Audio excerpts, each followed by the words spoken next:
이번에는 그 제가 계속 얘기해온 사이버 심리전, 특히 윤석열 정부 들어서서 이명박 시즌2라는 말이 나오고 있는데, 왜 제가 이게 심각하다고 우려하고 있는지, 지금 어떤 일들이 또 물밑에서 벌어지고 지금 온라인 상에서 좀 여러가지 우려의 목소리가 나오고 있는지, 그걸 좀 위주로 전해드리겠습니다. 최근에 설 특별사면 단행을 했죠. 그 중에 김관진, 김기춘 이 두 사람이 들어가 있어서 굉장히 논란이 됐었습니다. 중요한 거는 이게 당연히 자아분열이란 얘기가 나올 수밖에 없는 건데, 우선 저 같은 경우에도 계속 이거에 대한 문제 제기를 해왔었고, TV조선에서 두 사람의 사면서를 미리 흘려서 소위 바람을 잡는다고 하죠. 그래서 여기서 사전 교감설이 나왔던 건데, 김관진 씨 같은 경우에는 징역 2년 유죄를 받았었고, 이 문제가 바로 군대를 동원해서 정치 댓글 작성을 지시한 거 아니냐. 그래서 이게 그 군 사이버 사령부 문제랑 이어졌었고, 이게 결국엔 징역 선고를 받은 거였고요. 김기춘 씨 같은 경우에도 다들 아시겠지만 블랙리스트 사건, 사실 이것 말고도 옛날부터 저질러 온 일들이 한둘이 아니었습니다. 아무튼 이들을 이번에 특별 사면을 해준 건데, 여기서 특히 문제가 뭐냐면 김관진 씨 같은 경우에는 상고를 취하해요. 그러니까 특별 사면을 받기 위해서는 형이 확정된 사람들만 받을 수 있는 건데, 본인이 이 상고를 취하를 해버림으로써 형이 확정이 되고, 그러니까 이게 특별 사면을 받을 수 있게 됐다. 그러니까 이게 미리 얘기가 오간 게 아니냐는 의심을 충분히 할 수 있다고 보는 거고요. 김기춘 씨 같은 경우에도 재상고를 한다고 했었는데 상고장을 안 낸 거예요. 그리고 나서 지난달 말에 형이 확정이 되고 사면 대상에 이름 올린 거죠. 이러니까 마찬가지로 이제 곧 특별 사면 되니까 재상고하지 맙시다, 이렇게 얘기가 오간 게 아니냐는 의심을 하고 있는 거고요. 김관진 씨에 대해서 제가 계속 말씀드리지만, 예전에 이명박 정부, 제가 한창 이명박 씨를 좋아한다고 했던 그 시절, 10대 말 20대 초반 무렵엔 이런 거 보면서 김관진 씨 속 시원하게 말한다. 그래서 막 그때 당시에 북한에 당당하게 말하고 막 전혀 굴하지 않고 속 시원하게, 그러면서 제가 요런 콘텐츠들을 제가 한창 딱 저 같은 사람들이 타겟층이었을 거예요. 이걸 온라인에서 맨날 보면서 속 시원하다 하면서 제가 엄청나게 응원을 했었던 적이 있습니다, 실제로. 근데 중요한 건 뭐냐면 어떤 일들이 있었는지를 한번 보자 이거예요. 이번에 대통령직 속 국방혁신위 위원, 사실 이 부위원장으로 갔죠. 그래서 여기에 국방혁신 4.0을 맡긴다 그래서 제가 경악을 했었는데, IM 피터님도 이 문제에 대해서 꾸준히 지적을 해온 바 있습니다. 근데 중요한 건 뭐냐면 이 사이버 사령부가 그럼 뭘 했냐, 이런 매일 청와대에다 보고를 하는데, 중요한 거는 국내 정치 댓글 작업을 안 했다고 했지만 이게 나중에 거짓말임이 탄로난 거고요. 이런 식으로 530단이 있습니다. 여기에 단장을 거쳐가지고 사이버 사령부 거치고 국방장관 거치고 청와대에 가가지고, 앞서 말씀드린 그 블랙북은 이 잠금 장치, 일종의 그 용어예요 이건. 그런데 저런 식으로 사이버 사령부가 댓글, 국내 정치에 개입을 해서 댓글 달았던 문제가 있는 거고, 여기에 관련된 인물들도 보면 이것도 이제 빙산의 일각입니다. 보시면은 김태효 씨 얘기도 여기 이렇게 나와 있고요. 여기에 김관진, 그리고 사이버 사령부는 연재옥, 옥도경, 요 두 사람의 인물도 이름을 좀 기억해둘 필요가 있습니다. 그리고 이태야, 여기가 530 심리전단 단장이었고, 여기서 사이버 사령부를 올리고 이게 또 이렇게 국방부 장관하고 청와대 쪽으로 나가서 이게 이명박 씨로 연결된 거 아니냐, 이런 얘기들이 나왔던 거고요. 그리고 암호명까지 써가면서 첩보작전 뺨치는 그런 사이버 심리전을 벌였습니다.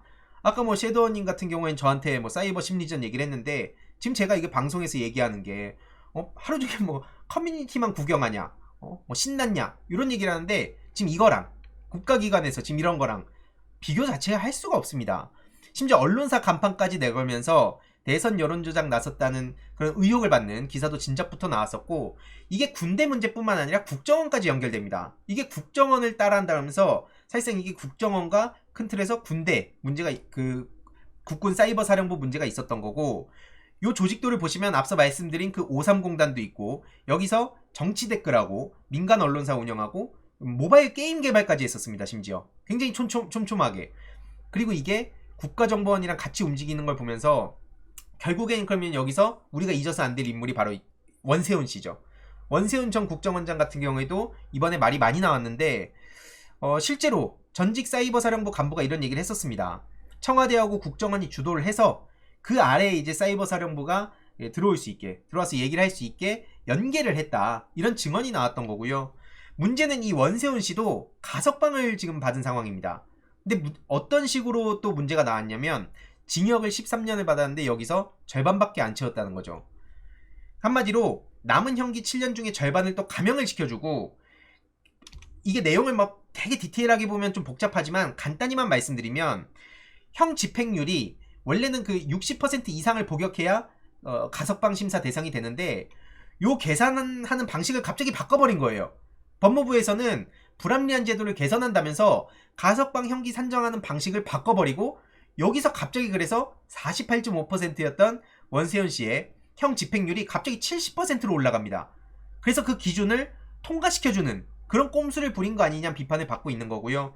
실제로 왜 하필 원세훈의 가석방 검토 직전에 법무부의 규칙이 바뀐 거냐, 이런 얘기가 또 나올 수밖에 없는 거였습니다. 이게 굉장히 문제가 심각한 거거든요.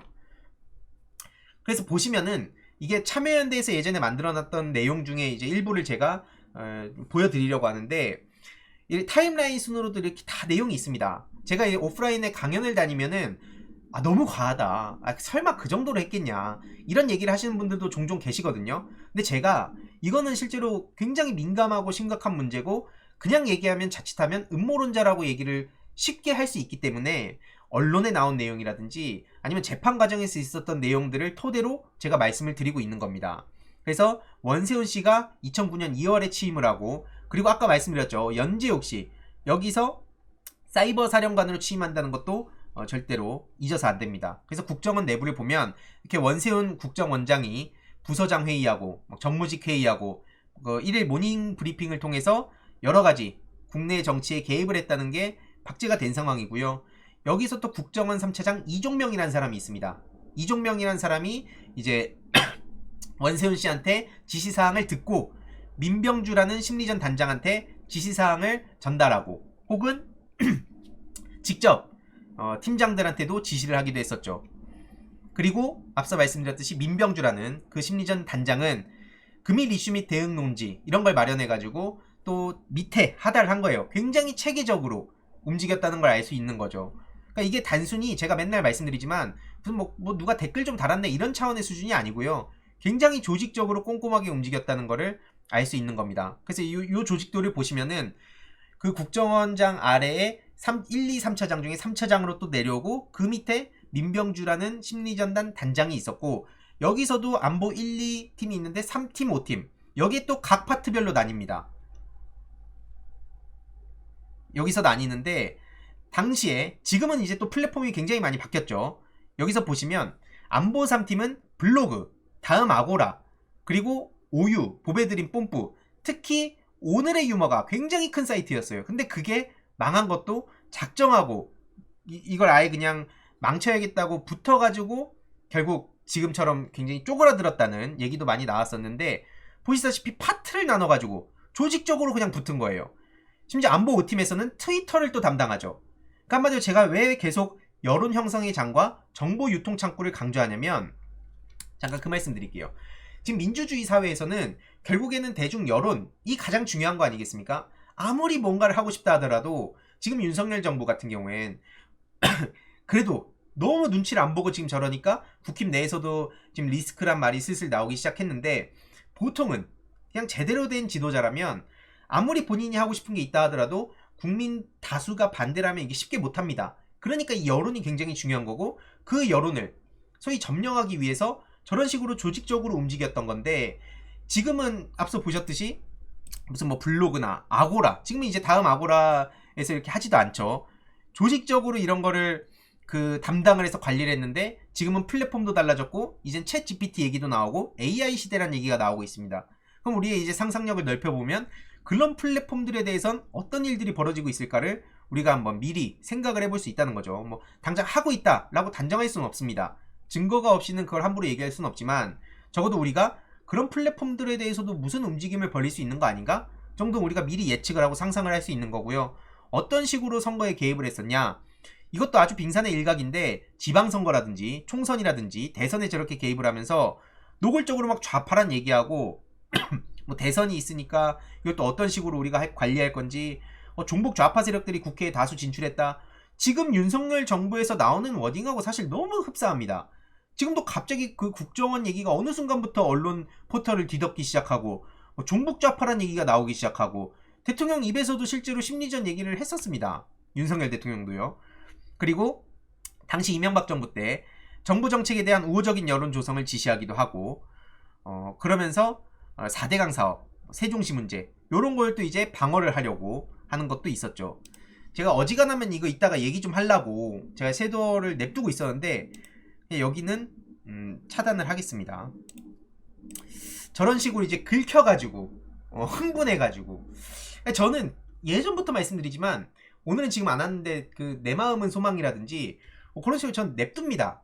저런 어그로가 있으면 나중에 이제 대화를 하기 위해서 저는 냅두는 편이에요. 근데 왜냐면 제가 뭐 정치적 생각이 다르든지 아니면 뭐 같은 당이라 하더라도 노선 충분히 전 다를 수 있다 생각하고 그런 다양성과 자유를 굉장히 중요하게 생각하는 사람이기 때문에 이걸 그냥 냅두는데 봐봐요. 저런 식으로 와가지고 게임에서 보면요 저런 사람들이 긁혔다는 걸 보여주는 거기 때문에 절대로 긁혔더라도 저렇게 행동을 하면 안 되는 겁니다. 저러면 이제 남는 거 뭐겠어요? 지금 채팅창에서 크크크라는 거밖에 안 남겠죠. 지금 저런 식으로 와가지고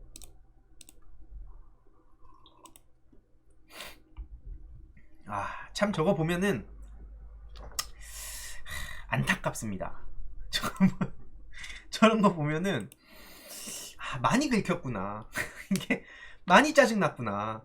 이게 아니 연휴에 이 귀한 시간에 지금 저렇게 와가지고 나 짜증났으니까 이거 감정 풀 거야 하고 와가지고 굳이 이걸로 타격받지도 않을 사람들한테 지금 저러고 있는 거 아니에요. 그쵸? 지금 이게 여러분 사이버 심리전 얘기를 딱 하고 있는 상황에 굉장히 좋은 예시가 됐는데 저렇게 계정은 다 다르지만 똑같은 내용 복붙하면 같은 사람이 지금 저러고 있다는 거 알 수 있잖아요.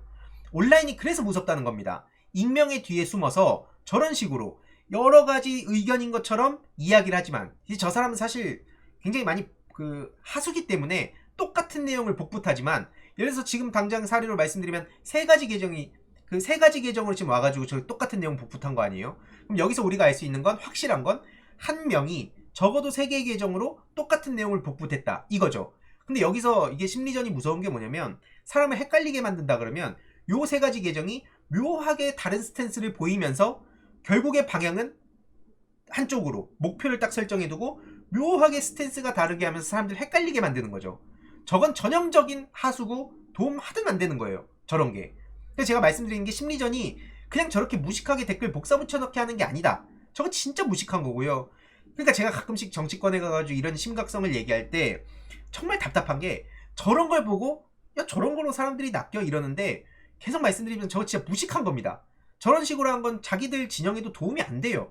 저걸 얘기하는 게 아니라 교묘하게 와가지고 예를 들자면 지금 이 시점에도 저를 응원하는 그런 척하면서 계속 닉네임을 잘하고 있다. 막 비난하면서 저건 멍청하다. 이런 식으로 막 슈퍼챗을 쏘는 A라는 닉네임이 있다고 볼게요. 가정을 해볼게요. 근데 그게 교묘하게 제가 다루는 어떤 중요한 주제에서 어느 순간 사람들은 인지를 하고 있는 상황에 교묘하게 근데 이건 좀 아닌 것 같아요.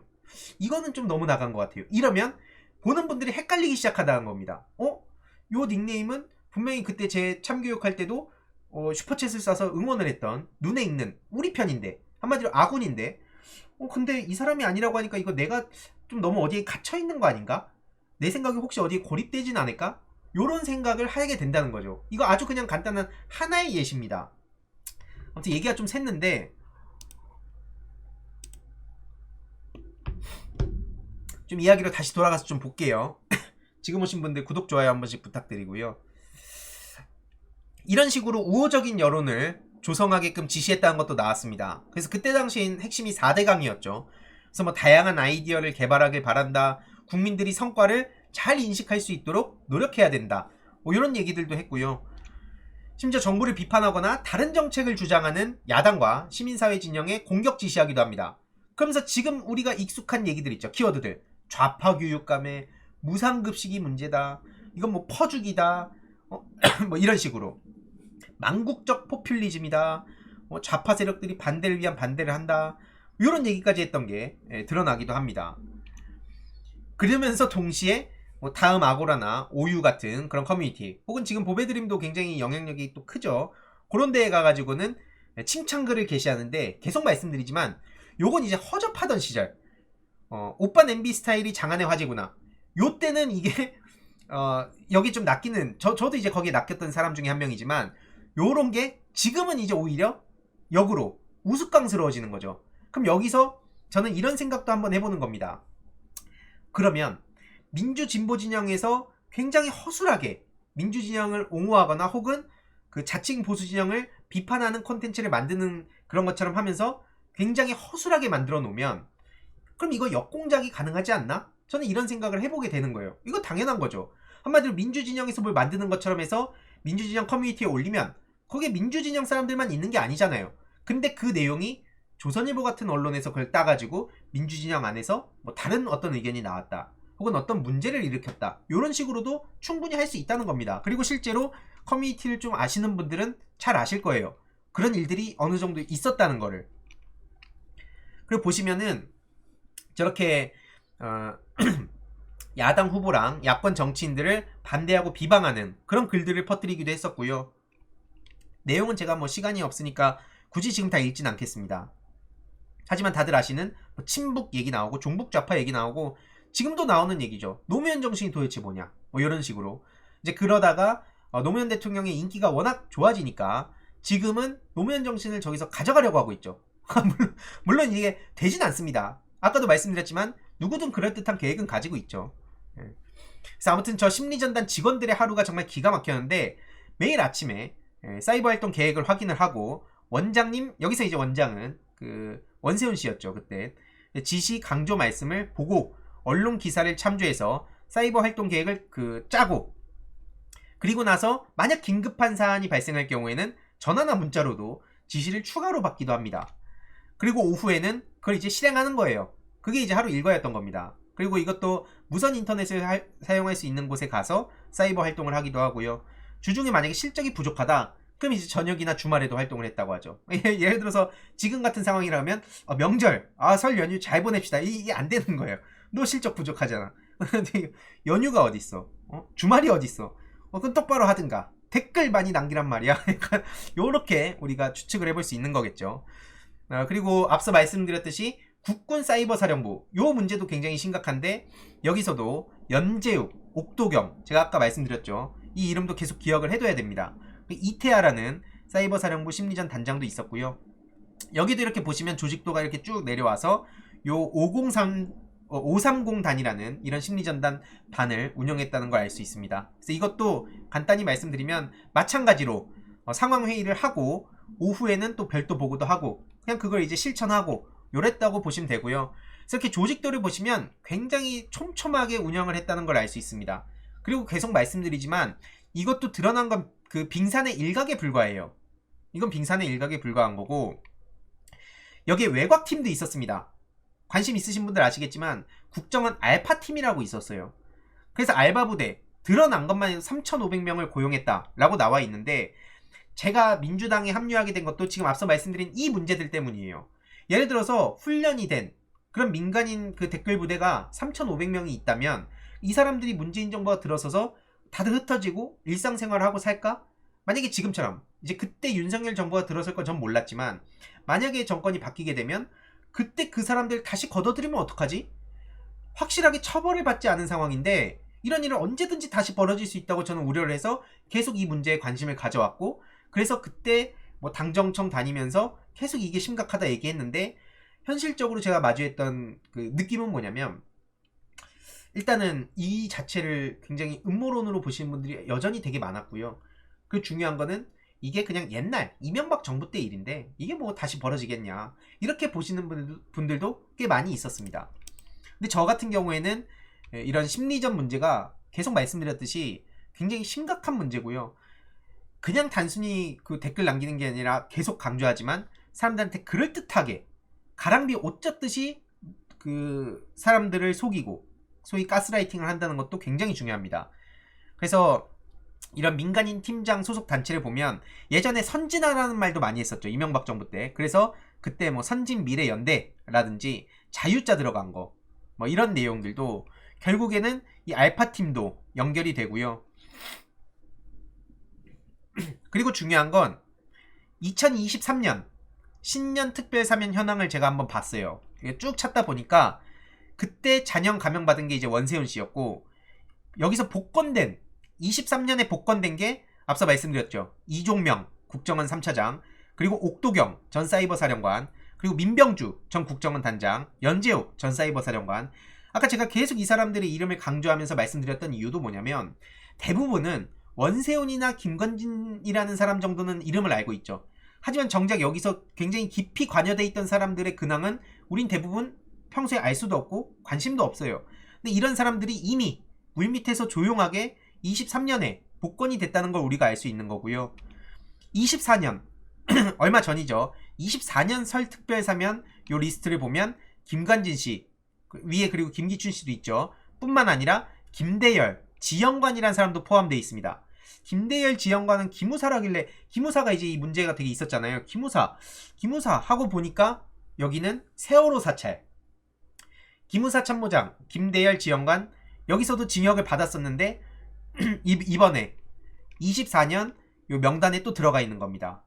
그러니까 이게 지금 유명하고 사람들한테 어느 정도 알려진 사람들 뿐만 아니라 실제로 팀장급으로, 단장급으로 있었던 사람들이 지금 어떤 식으로 어떻게 살아가고 있는지, 그리고 윤석열 정부에서 그들을 지금 어떻게 하고 있는지, 이런 흐름들을 우리가 계속 쫓아야 된다고 강조하는 것도, 결국 이 사람들을 지금 다 풀어주는 건 의도가 뭐냐, 이것도 우리가 당연히 지금 뭐 증거가 없는 상황에서 제가 어떻게 한다라고 하고는 못하지만 충분히 우리가 의심을 해볼 수 있다는 거죠. 게다가 이게 다가 아닙니다.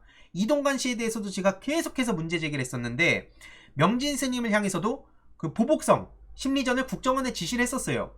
이동관의 청와대 홍보수석실 당시에 심리전, 그 명진 스님이 이제 눈에 걸리니까 보시다시피 청와대 주요 지시 내용 중에 요게 있었어요.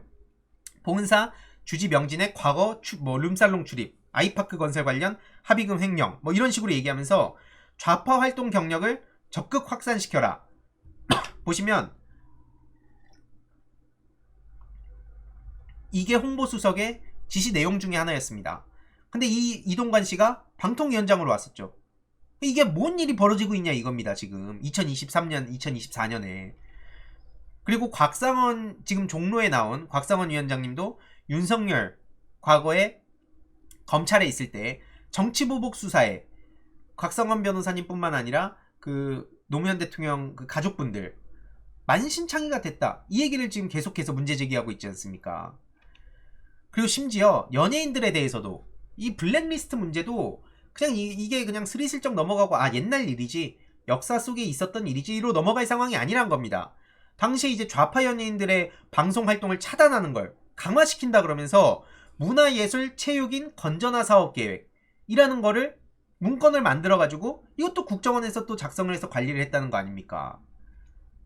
그래서 당시에도 심지어 블랙리스트 연예인들한테 광고를 하는 광고주들까지 압박을 하고, 그래서 연예인 건전화 테이프 같은 걸 만들어서 연예인들도 좀 건전하게 만들어야지. 한마디로 문학에 왜 이렇게 좌파가 많아? 그때 대표적으로 가장 많이 털린 사람이 바로 문성근 씨죠. 그 문성근 배우님은 아버지도 워낙 대단한 분이시기도 하고 워낙 알려져 있고 영향력도 크고 그런 분이니까 집요하게 털렸어요. 제가 굳이 그 끔찍해가지고 사진은 가져오지 않겠습니다만 그 되게 그 저질스럽게 사진을 합성해가지고 막 유포해요. 결국에 이게 예전에 괴베스라든지 이런 사람들이 있었던 전략이기도 하고, 그게 더 올라가면 제가 늘 말씀드리는 에드워드 버네이지라는 그런, 또 그 사람은 프로이트의 조카예요. 심리학자 프로이트의 조카인데, 그게 써먹었던 게 그런 프레임, 그런 나쁜 이미지를 만들어 놓으면 그 이미지 잔상 오래 간다. 이제 그런 걸 그러니까 계속 악의적으로 써왔던 겁니다. 심지어 블랙리스트 연예인들도 어떤 식으로 관리하냐면 온건좌파랑 또 강성좌파를 또 거기서 나눠요. 그러니까 이게 심리전에 제가 계속 말씀드리지만 무서운 게 뭐냐면, 온건좌파들한테는 한마디로 회유를 하고 강성좌파들한테는 압력을 주는 거예요. 그럼 이제 나중에 어떻게 되냐, 나도 좌파지만 난 저 사람이 너무 정치적인 발언을 세게 해가지고 그런 거지, 난 그런 거 타격 안 받는데. 이 정치인들도 그렇고 항상 이게 그러니까 문제가 되는 거 아니겠습니까? 그러니까 이런 식으로 슬쩍 가가지고 회유를 하고 막 암호도 쓰고 여기에 또 특활비랑 또 얽혀있고, 이게 지금 제가 이 내용을 오늘 다 다룰 수가 없어가지고 요 정도로 짤막하게 말씀드리는 건데, 예전부터 제가 강의 다닐 때 했던 걸 온라인에서도 몇 번 말씀드렸지만 굉장히 많은 내용들이 있습니다. 이게 전부가 아니에요. 최근에 박선원님 전 국정원 1처장님인데 이분이 또 민주당의 영입인재로 오셨잖아요.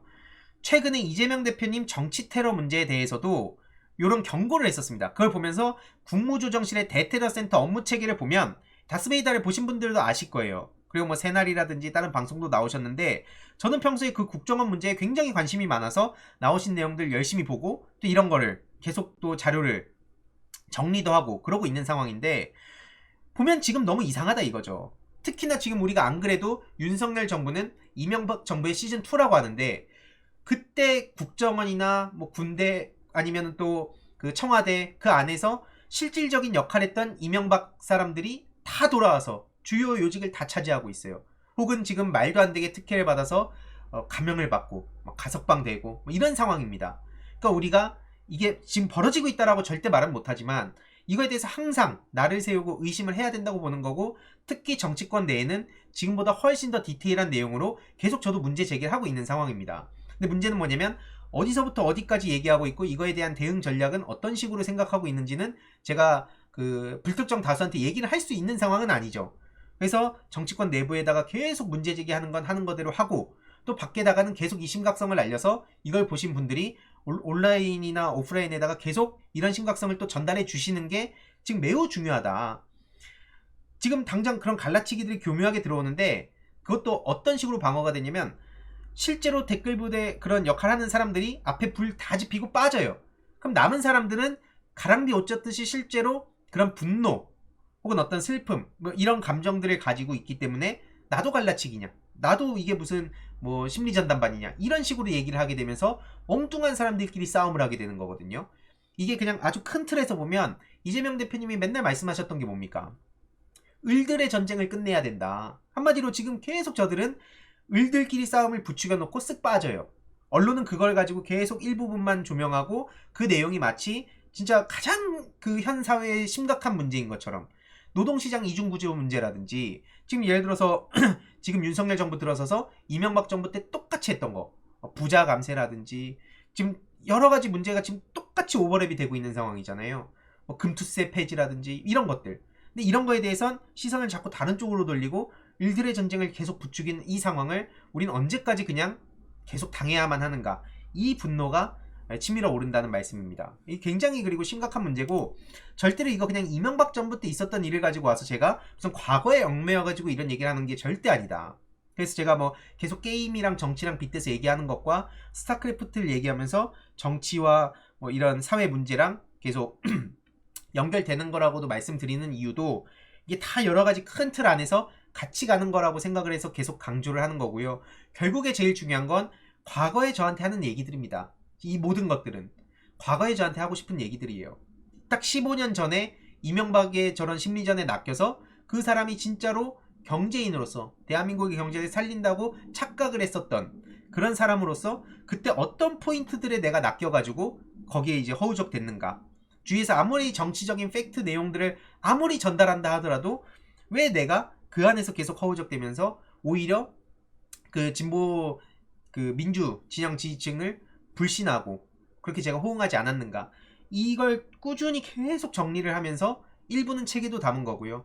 그리고 나머지 내용들은 지금 계속 앞으로도 좀 전해드려야겠다. 그게 지금 제가 가장 중요하게 해야 할 역할이라고 생각을 하고 있습니다. 그래서 이게 현실 정치인으로서의 법과 제도를 만드는 것도 중요하지만 계속 제가 온라인 그 문화 전쟁이나 이런 걸 강조하는 것도 그 법과 제도만으로 할 수 없는 영역이 있어요. 그래서 저는 지금 여기에 대한 기초 공사를 해야 된다고 생각하는 것이고 동시에 그 가교 역할도 지금 매우 필요하다. 이게 그냥 마치 좋은 정책 만들어가지고 우리가 정책 경쟁만 하면 합리적으로 판단을 해서 이길 수 있다고 생각하는 건 저는 물론 그게 중요하다고는 생각하지만 그게 전부는 아니다. 우리가 좋은 정책을 만들고 좋은 공약을 만들어내면 그걸로 모든 사람들이 인정해주고 그런 모든 보수 진보를 떠나서 정책과 가치 경쟁, 비전 경쟁만으로 승부를 볼 수 있다고 생각하는 건 저는 현실 정치에선 절대 그것만으로 이루어질 수 없다고 생각하는 편이기 때문에 저는 그래서 요 문제에 좀 초점을 맞춰서 계속 공부하고 또 업데이트를 해가는 거고요. 물론 이제 이런 저를 뭐 안 좋아하는 사람들도 많고 뭐 네가 이준석이랑 뭐가 다르냐 이런 얘기 하시는 분도 실제로 꽤 많습니다. 근데 그럼에도 불구하고 제가 계속 강조드리는 것도 팩트, 당위, 진정성 요 세 가지만으로는 절대로 특히 지금 청소년 청년들에게 다가가는 건 전 거의 불가능하다고 생각합니다. 내 말이 진실이다. 그러므로 남들이 아무리 저런 댓글을 쓰든 뭐하든 진실은 결국엔 밝혀진다 라는 구호라든지, 난 이렇게 진정성 있게 하니까 사람들이 언젠가 알아주겠지, 계속 강조하지만 예전에는 그게 먹혔을지 몰라도 지금 시대에는 그게 이제 안 먹히는 시대가 왔다라고 저는 계속 얘기를 하는 거고요. 물론 그 진정성 중요하다고 생각합니다. 근데 그거는 본인의 말과 한 수년이 지났을 때 행동이 얼마나 일치하는가를 가지고 판단하는 거지, 나 이렇게 진정성이 있어요 라고 말만 한다고 그 진정성을 우리가 어떻게 합니까? 그래서 그런 차원에서 이거는 그냥 스스로 증명을 하는 수밖에 없다고 보는 거고요. 시간이 가고 본인의 실력과 열정으로 증명하는 것밖에 없다. 그리고 당이 내가 가는 방향이 어쨌든 옳은 방향이니까 지금 사람들이 욕하는 거는 그래, 이 사람들이 뭘 몰라서든 혹은 정치적으로 지금 뭐 진영주의에 빠져서든 혹은 자기 이익 때문에든 나는 옳은 방향으로 가고 있는 거기 때문에 남들이 뭐라 하든 나는 신경 안 쓸 거야 라고 하는 것도 시민운동 차원에서는 그렇게 가는 게 전 비판하고 감시하는 게 맞다고 보지만 견제도 필요하고요. 하지만 현실 정치에서는 그렇게만 그냥 무식하게 달려가는 게 저는 과연 옳은가? 그거에 대해서 저는 좀 생각이 다르기 때문에 그래서 저는 기존에 활동하던 분들하고 좀 결이 다르게 제 나름의 그냥 활동을 하고 있다고 봐주시면 좋을 것 같아요. 그래서 이 자체가 비판을 제가 뭐 아예 하지 말아달라, 나 이거 너무 중요한 거 하는 건데 왜 나한테 뭐라 하냐 라고 하지 않습니다. 이런 저의 활동 자체를 싫어하는 분도 충분히 있을 수 있고, 특히 민주진영 안에서는 이런 저를 뭐 얍삽하다든지 뭐 너도 정치를 게임처럼 보냐든지 이런 얘기 하신 분도 있는데, 그런 비판 다 봤습니다. 다 봤지만 그럼에도 불구하고 지금 여러 가지 아까 제가 말씀드린 내용들을 봤을 때는 심각하고 우려되는 지점이 너무 많기 때문에 저는 그거에 대해선 계속 난 내 얘기 하겠다, 그런 말씀을 제가 좀 드리고 싶었던 겁니다. 이번 내용도 유익했다면 구독, 좋아요, 알림 설정, 멤버십 가입 정말 큰 힘이 된다는 점 말씀드리고 싶습니다. 주위에 널리 공유 부탁드립니다.